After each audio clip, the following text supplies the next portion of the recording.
by. Hello, Apollo 11. Houston, we'd like you to press on to star 44, over. Yeah, right here. How many marks? They found their way across the sea of space, navigating by the same stars that guided Columbus to shores unknown. 11, Houston, we copy. 2 good marks, over. Okay. Hey, drug removal's coming next. 3 days falling to the moon, free of the gravity of Earth. No up or down, no day or night. A sense of stillness while traveling at the speed of a meteor. About how long it'll be before you start closing the limb back up, over. An invisible speck in the night, somewhere between here and there, constantly monitored from Earth. Within this tiny spacecraft, a temporary Earth environment, warmth, air, food, water, everything necessary to sustain life. Beyond these fragile walls, nothingness, absolute cold, an end to life.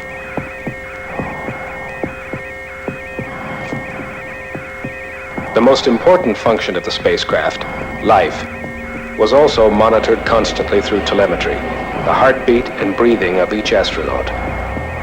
Although each breath was 30,000 feet farther from Earth than the breath before it. Should one heart flutter, it would at once be a matter of concern to millions worlds away.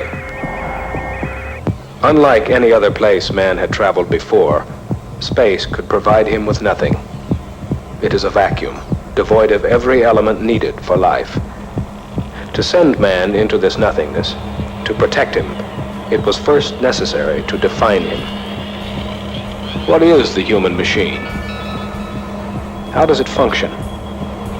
What is the nature of its nervous system? Its respiration?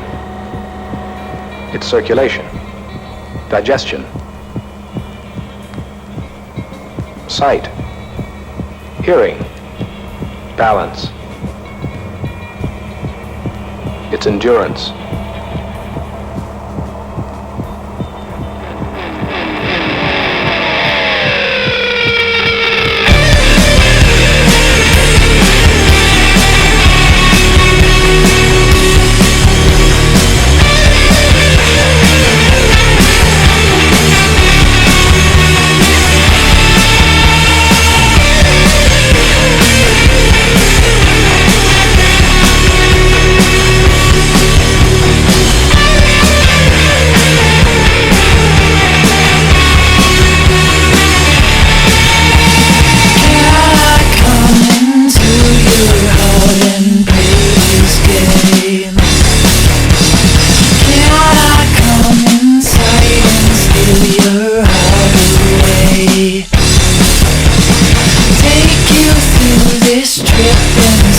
Your psycho love in your peak, and as you know it, break your heart.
What is the human machine?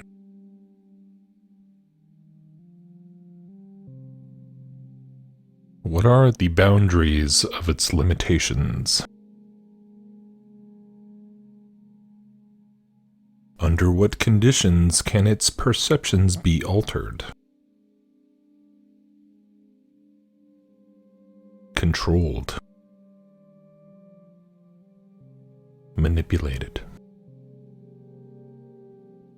All of these, I believe, are the main preoccupations of so-called space travel. And that very concept itself of journeying into a void, even though it doesn't receive a ton of conscious reflection, I would still argue is probably the core element of what is perhaps ultimately the grandest exercise of occult-based mind control in modern times, if not all of human history.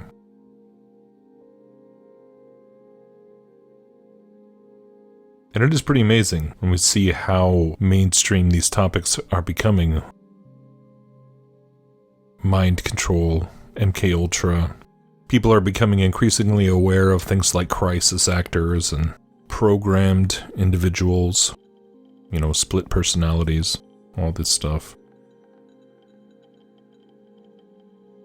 Especially since the Charlie Kirk circus, you see people noticing the number 33 being used in media and used by the government, press releases, and, almost to the point now where it feels like it's being done so blatantly that they genuinely want people to notice it and see it as some kind of a signal that the event is part of some sort of broader Masonic exercise in the grand work of building their whole occult world system.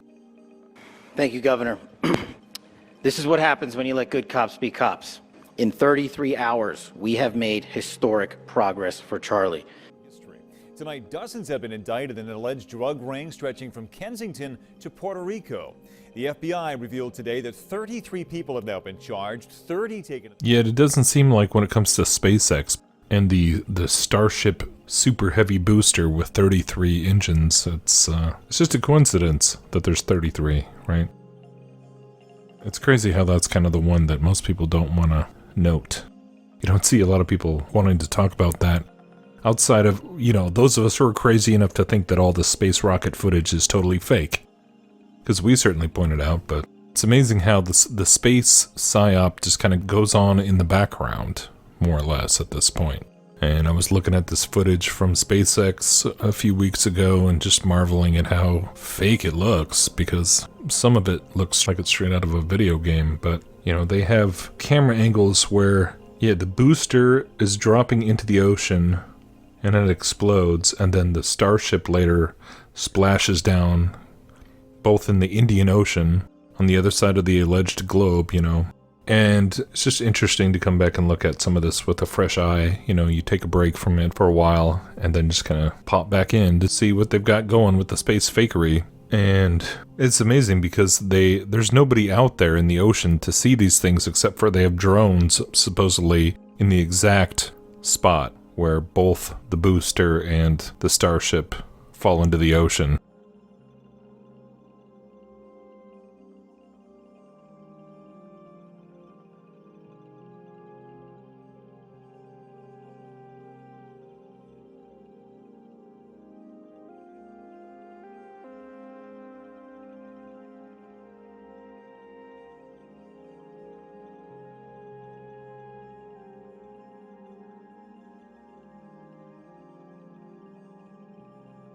They also have drone footage of the rocket taking off.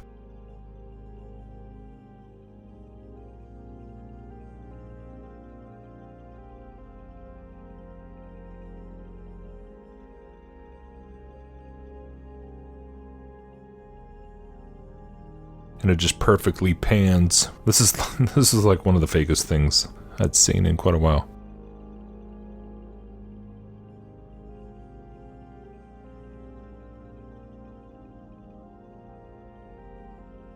But people scoff that, okay, this is all just CGI.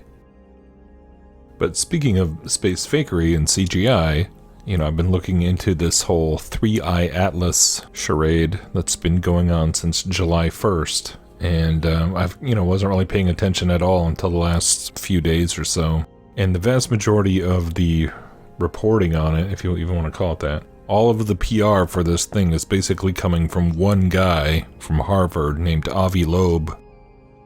And I confess I hadn't really heard of Avi Loeb before this, but apparently they've been following him for a while at Canary Cry News Talk, Gonz and Basil. And, he's written several books all about contacting aliens, and it seems pretty obvious that he's been put in place for this exact type of operation, this exact type of event. He's just been making the rounds. Most notably, he was just on Joe Rogan a few days ago, and so here's a little blurb. He basically gives the same spiel everywhere he goes. Yeah, there is a lot of misinformation. Some people said, I invented 3i Atlas, this object, in order to distract attention from the Epstein files. Is that what people are saying? Yeah, and I said, look, this object is the size of Manhattan Island. It's at 4.5 times the Earth-Sun separation. If I was able to put it out there, I would be more powerful than the Pope. And because we're talking about a giant object that you can see from any place on Earth. You can buy online a telescope that will allow you, 0.5 meter in size, that will allow you to see it. It's out there. It cannot be faked. Well, those people are fools. You can't listen to those people. I don't listen to those. I don't listen to many people, Initially, a lot of people were dismissing your concerns, and they were saying that this object is nothing but a comet, and it's very normal. But then as it got closer and as we got more data, it seems like you're correct. Well, this is a very unusual object. There is something really important to recognize here, that usually when you deal with scientific matters, they have very little impact on the future of humanity. Very little. If the neutrino has a little bit of a mass, doesn't really matter. When we discovered the Higgs boson, the biggest impact was to confirm some idea we had back in the 60s. And, obviously that affected, those people who got the Nobel Prize. But most of us continued as if nothing happened. However, here, if we ever encounter alien technology, everything will change. It will affect the financial markets, it will affect politics in a major way. So my point is simple. This is different than other scientific matters, and the intelligence agencies know very well that events with very small probability have to be considered seriously because they could have major implications. Just think about October 7th. The Israeli intelligence agencies had a theory that the Hamas will do nothing. And they got data that indicated something is going on out there, but they dismissed it because of their theory. Now, as a result of their mistake, which was clearly a blunder, a lot of people died on both sides. That this could have been avoided if they were to consider a black swan event, an event that you put a small probability for it happening, but you look at anomalies in the data and say, look, the implications are so huge, we have to consider it. And, this idea was already considered by the philosopher mathematician Blaise Pascal. He talked about God, and he said, look, of course you might think that God doesn't exist, the probability for that is small, but the implications, if God exists, the implications are so huge that we have to discuss it. That was the argument, Pascal's wager. And the intelligence agencies know that. Believe me, the Israeli intelligence agencies will not make that mistake again. Now, here comes an object from outside the solar system, and it shows anomalies. The scientists would say we should be as careful as possible at talking about anything other than a rock. Now, they say that when they know that humanity launched a lot of space junk, a lot of technological objects to space, and we also know that there are 100 billion stars like the Sun in the Milky Way galaxy alone. Most of them formed billions of years before the Sun, and there are billions of Earth-Sun analogs. Now, we all believe that we came out of a soup of chemicals.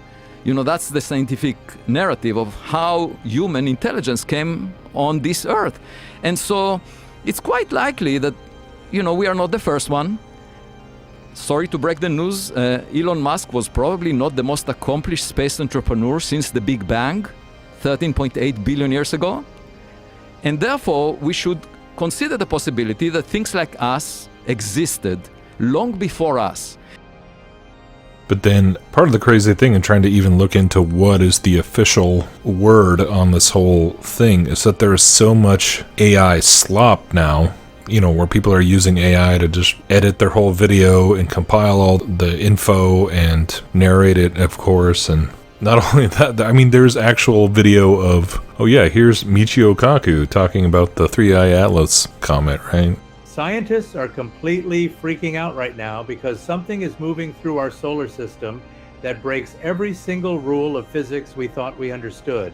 This mysterious visitor called 3I Atlas is shooting impossible light beams directly toward the sun, changing colors like a cosmic mood ring, and following a trajectory so precise it looks like someone actually planned the entire route. Harvard astronomers are quietly suggesting this might be artificial technology from another civilization. But here's the terrifying question. If 3I Atlas can target Mars with surgical precision, what happens when it decides Earth is next?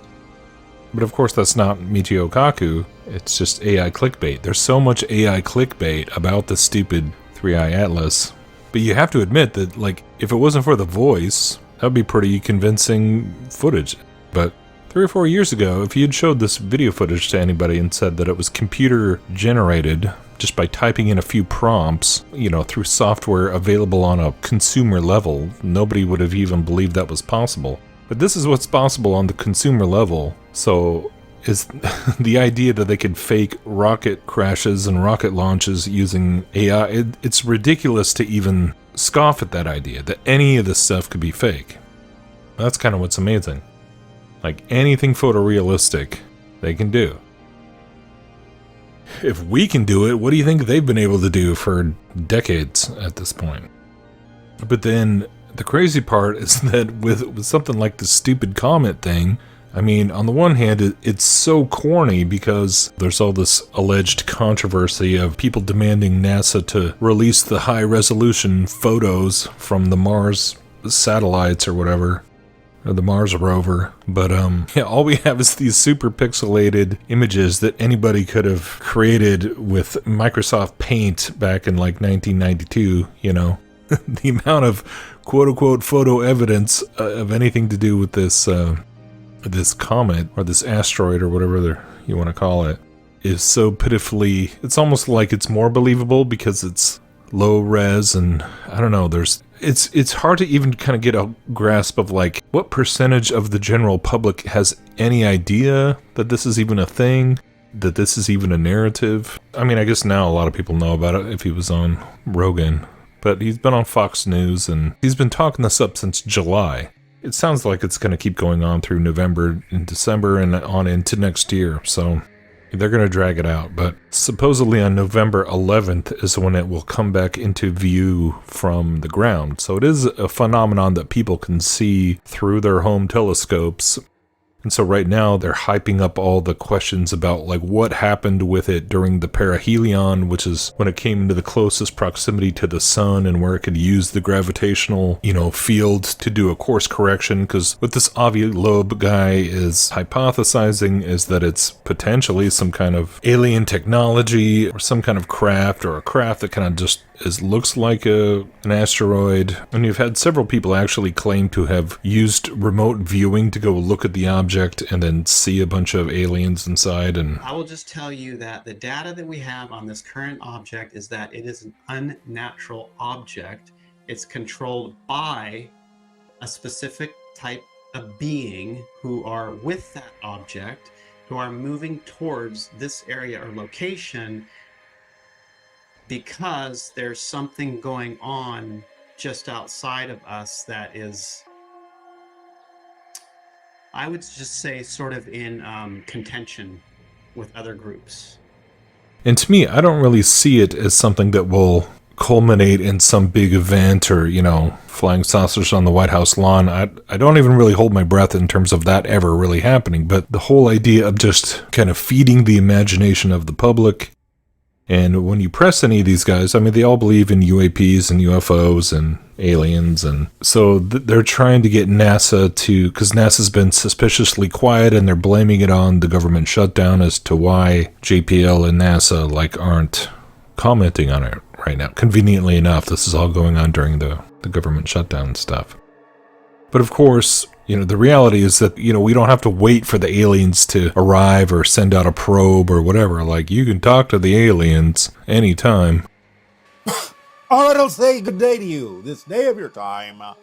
Welcome to this transmission, which is titled, The Meaning of Change is a Change of Meaning. And what we mean by this is that, as we have previously talked about, you are shifting billions of times per second to create your experience of space and time and change. But the idea is that we would now like to take it a little bit deeper in your understanding of what it is you are specifically doing to create these shifts. And can you tell us more about 31 Atlas? No, it's 3I. In other words, it's the third interstellar object, 3I. The first one was called Oumuamua by you. That would be 1I, Oumuamua. The second was called Borisov. That would be 2I, Borisov. This is the third interstellar object to come into your solar system that you have recognized, so it is 3I, and you have named it Atlas. It is a comet, a very unusual comet. It does have extraterrestrial technology attached to it for observational and recording purposes and investigation and scientific recording purposes, but it is, in a sense, an unusual natural comet. But the purpose of these ideas, of the observation of these interstellar objects coming into your system, is practice to pay attention to the idea that there will be more interstellar objects, actual extraterrestrial interstellar objects coming into your solar system in the near future, that are now in your solar system, have been coming into your solar system. So it's an opportunity to practice recognizing that interstellar objects from other star systems are entering your system, coming closer and closer and closer. So these natural objects are giving you some practice in getting used to the idea of accepting that objects from other star systems are coming into your star system as well. And this is another way of preparing for open contact, even though these objects themselves are not extraterrestrials per se. People are talking to the aliens all over the place right now, because the aliens have been here the whole time, and they're not aliens. They're not extraterrestrial, they're extra-dimensional, and they are demonic spiritual entities. Intercepted data, designation 3I Atlas, category interstellar object, trajectory inbound, coordinates locked. They call it 3I Atlas, a title stamped by those who believe naming brings control. But you and I, we know better. What drifts toward us is no accident, no wandering stone. It has followed the echoes we have scattered into the dark, fragments of song, pulse, memory, signals you thought forgotten, and now it answers. Not to them, but to you, the receivers. And this is, of course, what the whole point of creating the fake space narrative and the Big Bang and the expanding universe and planets and star systems is, to have a whole narrative under the guise of science for the demons to use as a masquerade. And so, who knows? They do seem to kind of be teasing the idea of it changing direction or doing something anomalous. They already have a list of 8 anomalous things all about this comet, and the fact that it's come in basically in line with the ecliptic plane, the plane of the planets, the way they all supposedly orbit, and its mass, I think it's 33 billion tons or something like that, of course. But yeah, it's so dumb, it's so corny. It's, on the one hand, you're like, it's amazing that all they have to do is have a light in the sky, some kind of phenomenon in the sky. And yeah, you go back to Apollo The Apollo mission, it's, of course, they always got to be named after some kind of something from mythology. It just never fails. Oh yeah, it was named after the Atlas team. That's where the comet, but they always have some story, but it's never fails that there's always something out of mythology, something out of the occult, something out of paganism for their scientific discoveries. But yeah, when they were showing you the images of men walking on the moon, people could go out in their backyard and imagine that it was all going on up on that object that they could see in the sky. And now, people can look in their telescopes and see this. Same thing with the ISS. They see a little white light going through the sky, and then everything else they see on the screen. And you just believe. You believe that that's what you're seeing in the sky, because you just provide all the footage, right? And it's just amazing how cartoonish, literally all of this 3i Atlas, stuff is. But if you want to believe, it's amazing what they can get away with. It really is. The other interesting thing is the 3i. Of course they say it's the third interstellar object that they've found of a certain size or whatever. They have some, BS story, but 3i, it is interesting that it seems to kind of allude to the third eye, or the, which is the pineal gland, or you have kind of a not so subtle mystical reference in there as well.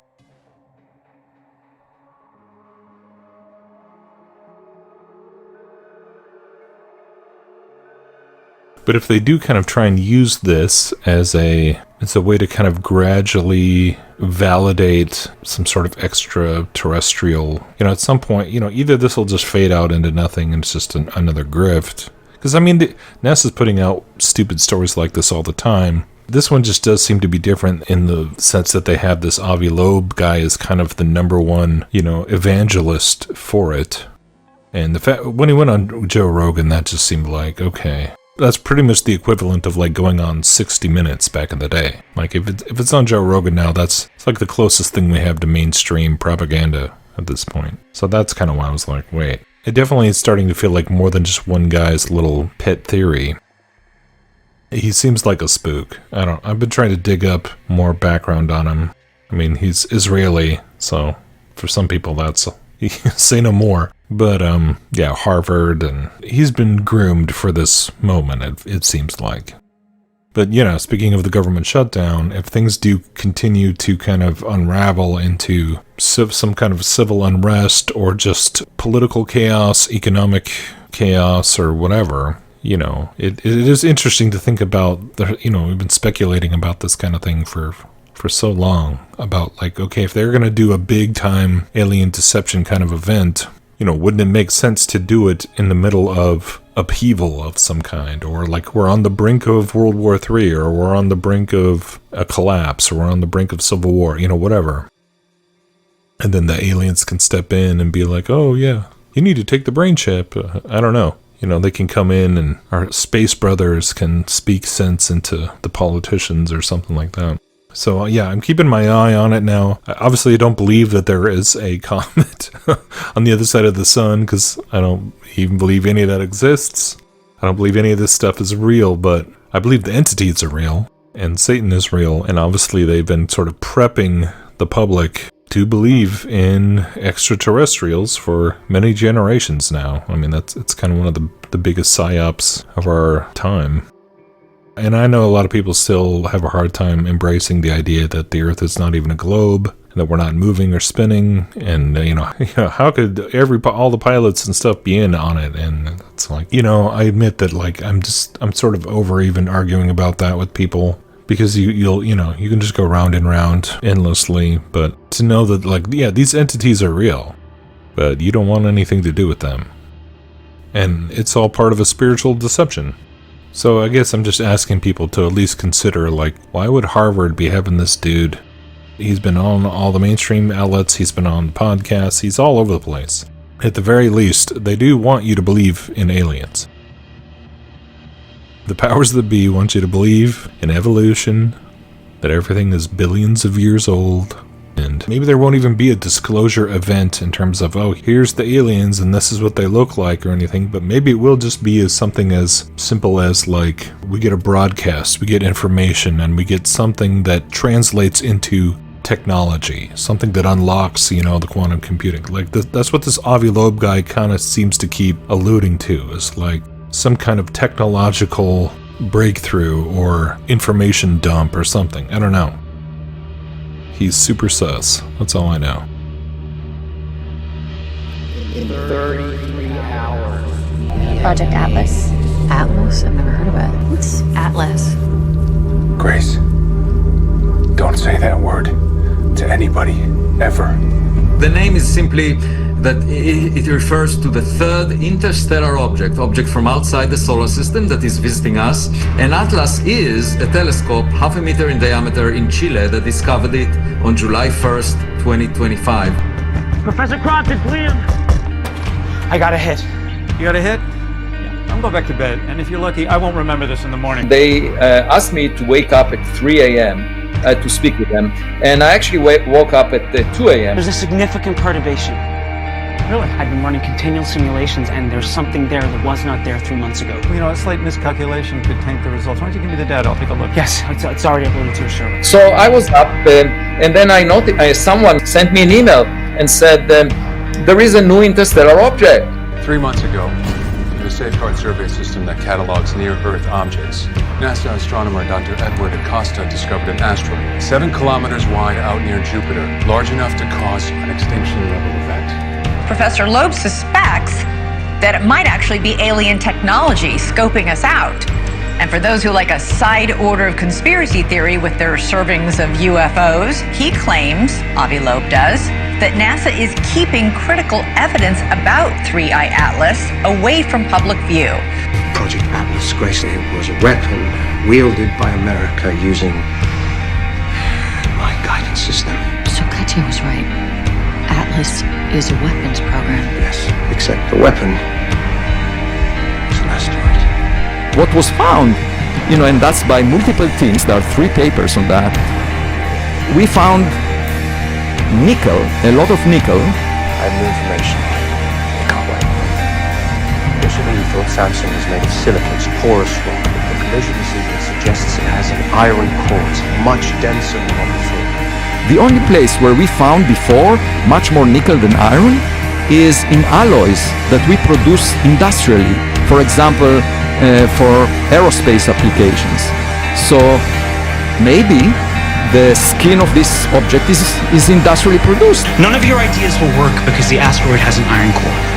And as of a few hours ago, the first hint for a non-gravitational acceleration, meaning something is affecting its trajectory beyond gravity. Hey, did you see? Our math was correct. The asteroid did move.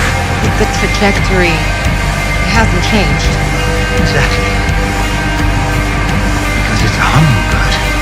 It moved. And then it moved back. So the question was, is it something other than a natural object? It followed the trajectory that was aligned with the planets around the sun. So perhaps it's on some reconnaissance mission. It's not an asteroid.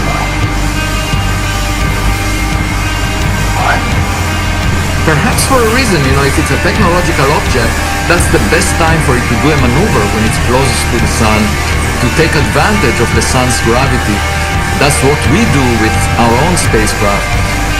And so the question is, will it appear on a different path after passing close to the sun? And of course, if that happens, the stock market may crash because it would mean that, we have some risk involved. It's not an asteroid. What the hell is it?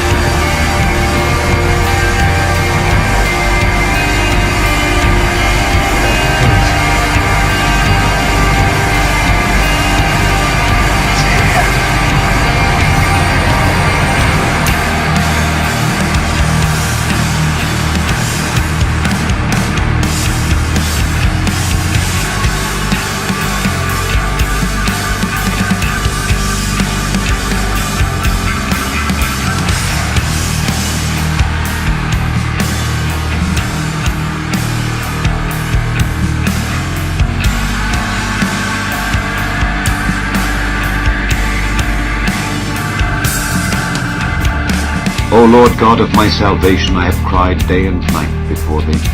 Let my prayer come before thee. Incline thine ear unto my cry. For my soul is full of troubles, and my life draweth nigh unto the grave. I am counted with them that go down into the pit. I am as a man that hath no strength. Free among the dead, like the slain that lie in the grave, whom thou rememberest no more, and they are cut off from thy hand. Thou hast laid me in the lowest pit, in darkness, in the deeps. Thy wrath lieth hard upon me, and thou hast afflicted me with all thy ways. Selah. Thou hast put away mine acquaintance far from me. Thou hast made me an abomination unto thee. I am shut up, and I cannot come forth.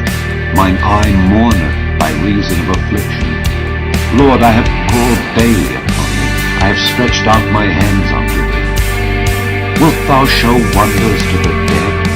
Shall the dead arise and praise thee? Selah. Shall thy loving kindness be declared in the grave, or thy faithfulness in destruction? Shall thy wonders be known in the dark, and thy righteousness in the land of forgetfulness? But unto thee have I cried, O Lord, and in the morning shall my prayer prevent thee. Lord, why castest thou off my soul? Why hidest thou thy face from me? I am afflicted and ready to die from my youth up.